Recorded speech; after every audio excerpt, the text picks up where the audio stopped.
Quando a gente fala sobre transporte público aqui na metrópole do Rio de Janeiro, tem muita coisa que entra na roda. Se você puxar esse assunto numa mesa de bar ou de café, vai ter gente que vai falar sobre preço, qualidade, segurança. Mas aqui, vamos falar sobre tempo. Quanto que custa o seu tempo de deslocamento? Quanto que ele pesa nas suas costas? Como você se prepara para lidar com ele? O que você perde quando você perde tanto tempo no seu deslocamento, no transporte público? Nas estações de trem, metrô ou dentro dos transportes lotados, seja nos olhos cansados, nas relações que se construiu dentro das horas de deslocamento, ou nas bolsas e mochilas cheias de quem sai de casa com o peso do tempo nas costas. É aí, nesses detalhes, que a gente vê denunciado que nós não temos as mesmas 24 horas. Tem gente que sai de casa com uma peça de roupa extra, leva o livro, a marmita, o guarda-chuva e tenta fazer caber também nessa bolsa o sonho. Gente que carrega o dia inteiro numa mochila porque sabe que não dá para voltar rápido para casa durante uma emergência. Gente que precisou ressignificar esse tempo e achar uma distração nos livros, na conversa, no fone, no cochilo até o destino final. Tudo isso porque mora longe do trabalho ou estuda mais longe ainda e para chegar lá precisa pagar caro, não só com dinheiro, mas com tempo. O transporte ele pesa no bolso, o tempo pesa na vida e a segregação da metrópole pesa nas costas.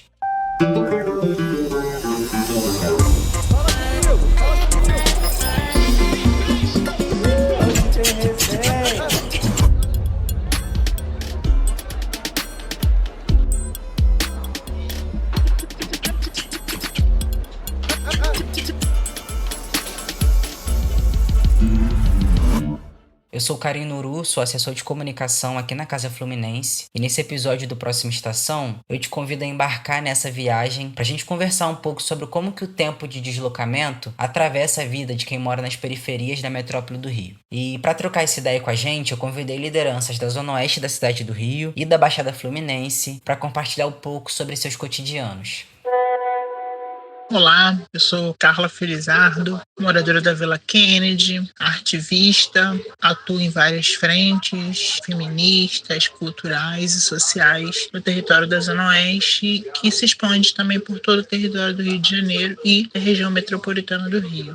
A Carla mora a mais ou menos 2 horas de distância do centro do Rio de Janeiro, em um bairro onde a distância geográfica é multiplicada pelo tempo de espera no ponto, a falta de integração dos modais, o trânsito e a imprevisibilidade da metrópole. Se eu for de ônibus, eu posso pegar o ônibus aqui, por exemplo, 765, e passa aqui perto da minha casa, eu posso pegar ele, descer em Deodoro. Aí em Deodoro eu pego o BRT, aí você pega ele para ir pro centro. Se for de expresso, aí é meia hora, ou até menos, porque se eu não me engano são só 5 ou 6 estações que ele para. Mas se for de parador, você leva 40 minutos, mais ou menos, 50 minutos para chegar no centro. Aí chegou no centro, pega o VLT, que é um passeio turístico, né? Porque ele tem uma velocidade limitada. Aí você vai de VLT até o centro. O que interfere mais são as baldeações que limitam e que aumentam muito mais o tempo do transporte. De uma forma geral, a gente tem uma forma de circular, mas ainda assim há um tempo muito grande, é como se a cidade fosse gigante, porque o tempo que a gente demora de um local para outro é gigante.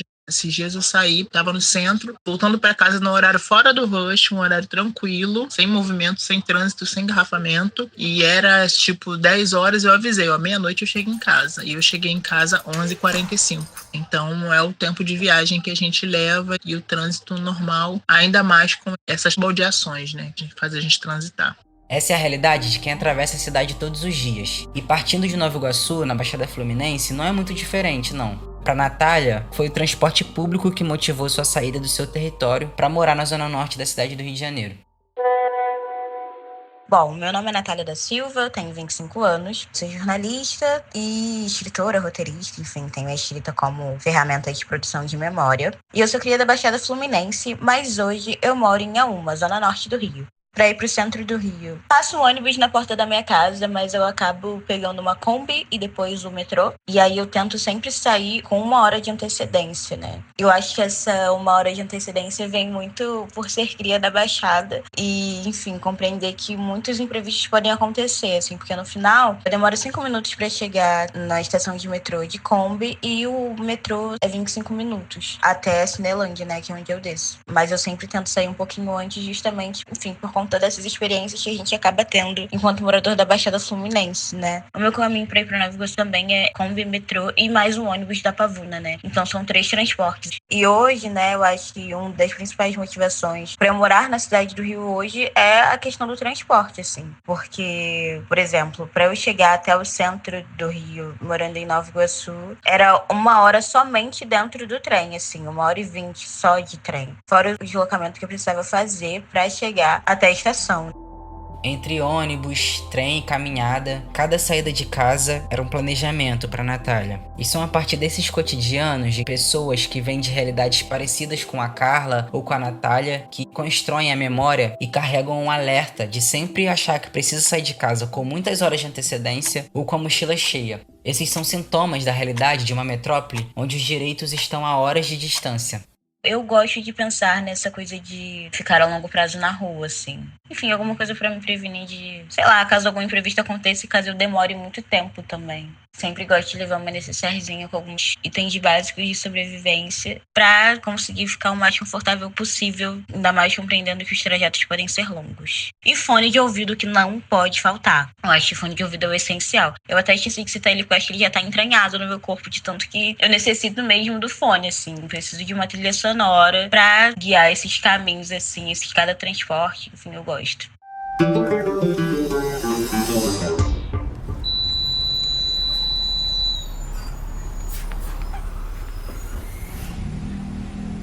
Uma pesquisa realizada pela Movit, aquele aplicativo de monitoramento de transporte público, o Rio de Janeiro aparece como a cidade com o maior tempo médio de deslocamento entre casa e trabalho do Brasil, com uma média de 58 minutos. Para quem vive por aqui, a gente sabe que outros municípios da metrópole, como o exemplo de Nova Iguaçu mesmo, onde a Natália mora, também não fica muito longe dessa realidade. É nesse vai e vem de longas horas no transporte que a vida também acontece. No tempo em que a população perde com o transporte público, muita gente acha um jeito de ganhar. E para Carla, algum tempo atrás, por volta de 1998, foi nesse caminho que ela conheceu pessoas, fez amizades e até arrumou um emprego. Na época, o transporte era bem ruim, então a gente usava o pirata, né? Era o transporte alternativo. E aí eu peguei amizade com muita gente, criei muitos vínculos, amizades que duram até hoje. Pessoas, a gente fazia festinha no ônibus, eu acabei virando cobradora de um dos transportes alternativos. Ele vinha de Manguariba, passava por Santa Margarida, passava pela Avenida Brasil toda e ia até Botafogo. Era esses ônibus frescão, a gente chamava de pirata. Era ônibus frescão grande que fazia o transporte das pessoas aqui da Zona Oeste para o centro. Então tinham vários piratas. Você ficava no ponto final do ônibus, aí passava o pirata gritando: Campo Grande, Santa Cruz, não sei o quê. Igual a van faz, só que era pirata. Às vezes os cobradores vinham antes, já chamava, e o pessoal já esperava o pirata passar e já entrava. E a gente circulava nesses piratas, então a gente ficava amiga dos motoristas, já tinha um vínculo, era sempre os mesmos passageiros, tinha passageiro com lugar marcado no ônibus, que gostava de sentar na janela, no meio do ônibus, ou no primeiro banco, ou no último banco, tinham vários critérios assim. Eu cobrava porque, na verdade, era um primo meu que era o cobrador, ele já estava cansado, preguiçoso, aí eu, para não pagar a minha passagem, eu cobrava, entendeu? Esse translado, que esbarra com perrengues, também abre espaço para a construção de história e compartilhamento de experiência. A Carla viveu isso há anos atrás, há tanto tempo e há tantas horas de transporte de lá para cá, que ela nem lembra direito como que aconteceu, o que causou o trânsito, mas ela lembra bem da imagem de trabalhadores presos na Avenida Brasil, tendo que almoçar dentro de um transporte pirata. Tem várias histórias, já teve vezes de eu estar indo trabalhar e ter um engarrafamento que a gente não... Eu nem lembro qual foi o motivo, eu sei que assim, era meio-dia e a gente estava preso ali perto da rodoviária, engarrafado, todo mundo abrindo a marmita e almoçando. Eu lembro que era bem perto daquela curva que faz quando tá chegando na rodoviária e o ônibus ficou parado ali.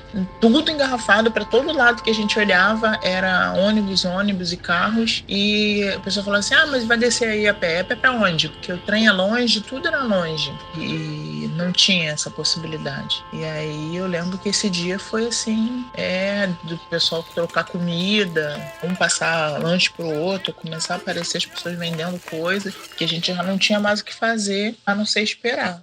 Histórias como essas são geracionais. Os anos passam, mas quem mora longe das oportunidades, que são concentradas nas áreas mais ricas da metrópole, ainda precisam se deslocar cotidianamente para conseguir acesso a trabalho, a educação, saúde, lazer. E nesse translado de pegar o mesmo ônibus todo dia, esperar sempre no mesmo ponto e com o mesmo motorista e companheiros de viagem, surgem memórias que moldam o nosso olhar para os territórios.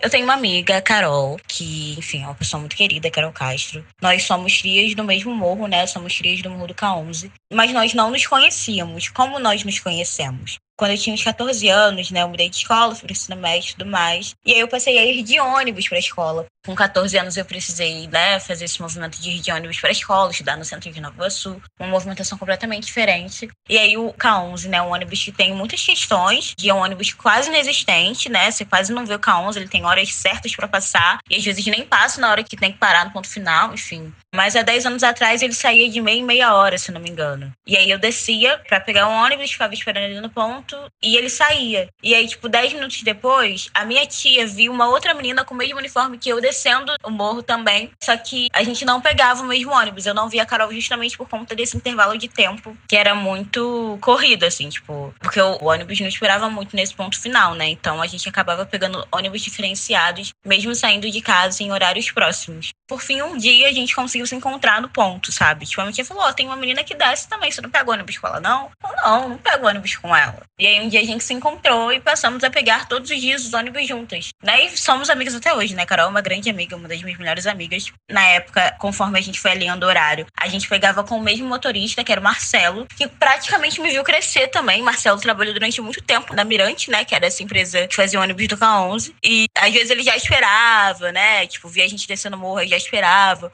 Ou então, às vezes, quando ia eu sozinha sem Carol, ele perguntava, ué, cadê a amiga? Aí, tipo, também depois que eu fui pra faculdade, que Marcelo me via no ponto à noite, no centro de Nova Iguaçu, pra voltar pra casa, ele já, né, me mandava entrar, enfim. Tinha toda essa relação com esse motorista também. E acho que dentro desse processo de relação com pessoas, acho que a gente acaba construindo uma relação com o transporte público também. Por exemplo, eu tenho um ônibus favorito, que é o 749, Pavuna Nova Iguaçu. Por quê? Não sei. Eu gosto de circular por ele, assim, ele é meu favorito. Acho que eu gosto do caminho que ele faz, é um caminho mais breve, é um ônibus que eu já tô acostumada, enfim. Acho que é isso. E na Baixada eu tenho um ônibus favorito. Eu diria que ressignificar os perrengues é uma tecnologia de sobrevivência da população periférica e favelada. E dentro do transporte público, para quem todo dia tem que lidar com distâncias absurdas de uma metrópole que não permite pausa, acesso ou voltas para casa, é quem atravessa bairros e cidades todo dia que sabe encontrar nesse movimento o caminho que ensina a observar, a ouvir, a construir relações e a sobreviver. Foi nesse processo que a Alana Crane, estudante de arquitetura e fotógrafa, desenvolveu uma série de fotografias chamada Percursos, onde ela observava a cidade através da janela do ônibus pelas longas horas que precisava passar dentro do ônibus até a faculdade. A Alana foi uma das artistas convidadas pela casa a participar do Ocupa Janela, uma editoria das redes sociais da casa. Oi, gente, eu me chamo Alana Crane, eu tenho 27 anos, nasci, cresci e vivi grande parte da minha vida na extrema zona oeste da cidade do Rio de Janeiro, entre dois bairros, Campo Grande e Guaratiba. Em Campo Grande ali na primeira infância e em Guaratiba até o início da vida adulta, que foi quando eu me mudei para a Zona Norte, que é onde eu moro atualmente. Eu sou artista visual, trabalho principalmente com a fotografia, que é a linguagem que eu utilizo para traçar narrativas sobre territórios. Também sou graduanda em arquitetura e urbanismo pela UFRJ. Já fazem uns 3 anos que eu trabalho com educação. Quando eu iniciei a graduação em arquitetura e urbanismo, eu ainda morava em Guaratiba. Então o percurso era Guaratiba-Fundão. Existiam 3 formas na época de chegar na universidade. Eram as 3 possibilidades que eu tinha. Ou ia para Campo Grande, pegava o 936, que é um ônibus que vai direto para a cidade universitária. Ou eu ia até o BRT Magarça, né? Pegava um ônibus até o BRT Magarça. Um BRT até o Terminal Alvorada, mais um BRT até o Terminal Fundão e o Circular, que é o ônibus da própria universidade, né, que roda ali dentro do campus. Ou então, em momentos que eu não poderia me atrasar e eu não queria pegar o BRT que era muito cheio e às vezes eu não conseguia nem entrar, eu tinha essa opção do trem, que era só para não pegar a Avenida Brasil, não ter algum tipo de risco. que não significa que era risco inexistente, mas talvez menos provável. Então, era um ônibus até o centro de Campo Grande pegar o trem até Madureira, Madureira descer, pegar o BRT, de Madureira até o Fundão, no Fundão descer e pegar o circular até o meu prédio. Durante esses percursos, assim, às vezes era inevitável pegar um engarrafamento, ou mesmo saindo de casa mais cedo, acontecia algum imprevisto e eu demorava para chegar nas aulas. Eu comecei a pensar no transporte como um lugar de produção também. Então, várias vezes dentro do BRT eu desenhava, eu lia textos, fazia trabalhos diversos, virou como se fosse um ateliê ambulante, assim, né? O espaço que eu tinha para poder estar produzindo era o espaço do meu deslocamento, porque eram 3 horas que eu gastava só para ir, às vezes mais. Então, num dia, você gastar 6 horas no transporte público é muita coisa. E dentre essas coisas de lidar com a própria produção acadêmica, uma forma de fazer com que esses percursos fossem mais tranquilo, eu comecei assim muito de forma despretensiosa a fotografar. Eu fotografava só com o celular mesmo na época, assim, e sempre através do vidro, né, sempre de dentro do transporte para fora. Então essas fotografias, elas tinham movimento, elas tinham a sujeira do vidro, às vezes alguém passava, às vezes o transporte mexia e a foto também mexia. E eu sempre quis deixar tudo isso porque era uma forma de como que aquela imagem foi gerada, né? Tipo, ou talvez sobre o momento que ela foi gerada, assim. Essa vida atrás daquela captura, né?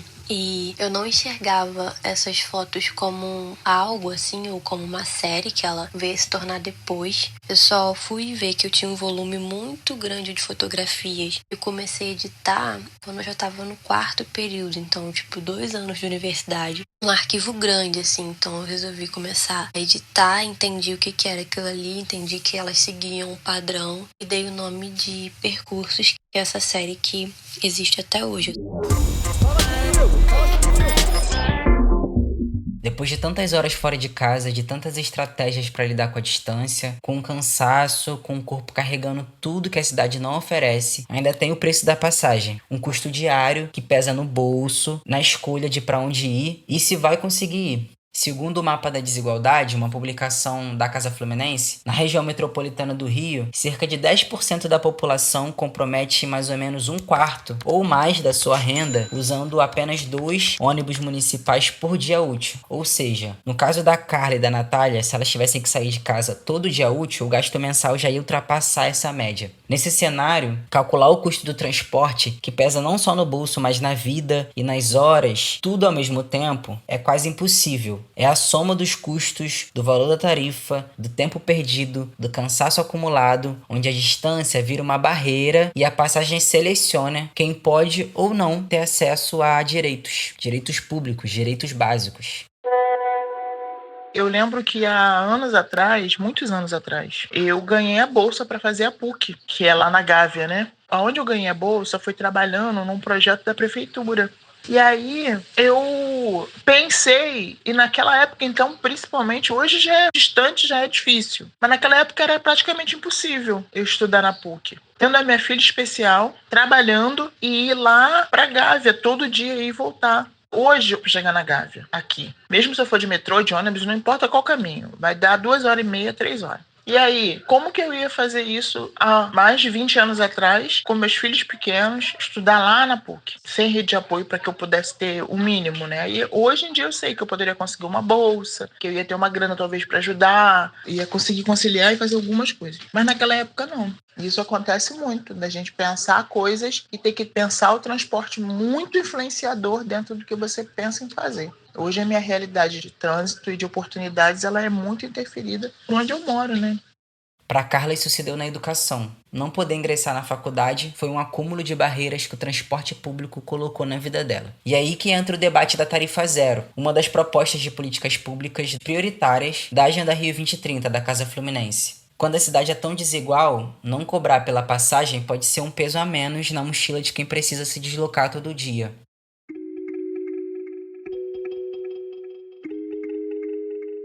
Apesar dos obstáculos, aprender a andar pela cidade com transporte público é um saber que é passado de geração a geração pelas famílias de favelas e periferias. Aquela tecnologia de sobrevivência lá. Esperar no ponto certo, o horário mais vazio, o banco mais seguro, a baldeação de um transporte para o outro. Você lembra quem foi que te ensinou a andar no transporte público? Qual foi a primeira vez que você andou sozinho? Bom, a gente aprende a andar pela metrópole muito antes de entender que ela não foi feita pra gente.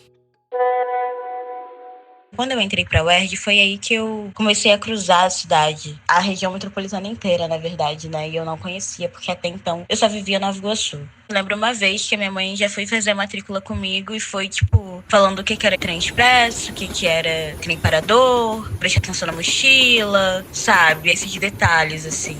E isso já, né, na vida adulta, assim, né, com os 18 anos. Agora, na adolescência, eu passei a andar sozinha de transporte público. E o primeiro transporte público que eu andei foi com 14 anos, nesse ônibus do K11, né, que ia do K11 até a estação de trem de Nova Iguaçu. E aí, foi os meus primeiros deslocamentos, assim, de forma completamente independente. E aí, depois também eu comecei a burlar esse deslocamento, porque o ônibus demorava muito. E era 5 minutos dentro do ônibus. E aí, como eu tinha companhia, a Carol, essa minha amiga, a gente passou a ir a pé. A gente ia a pé e demorava uns 25 minutos pra chegar até a escola. Foi ouvindo e observando histórias como essa que a Alana produziu a série Por que Você Se Movimenta?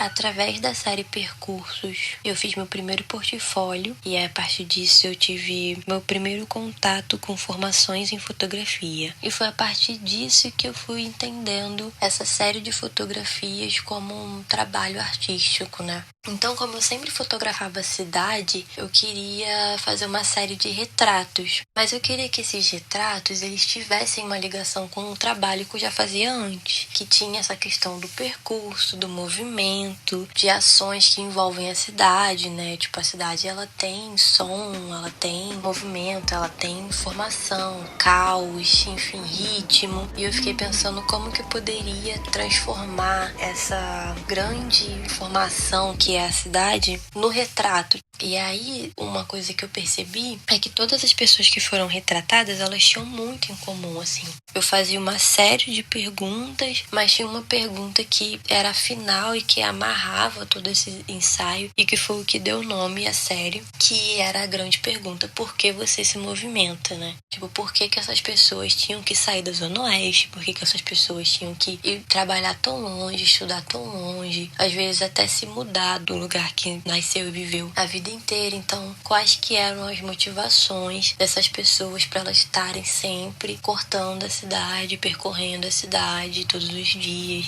E aí, percebendo o quanto que essas pessoas tinham em comum, mesmo sendo pessoas de bairros diferentes, de faixa etárias diferentes, apesar de todos serem jovens, eu tive uma ideia de uma frase, que é a frase que ficou reverberando, assim, durante muito tempo, e até hoje é uma frase que eu gosto muito, que é: todo suburbano compartilha uma herança, aprender a andar.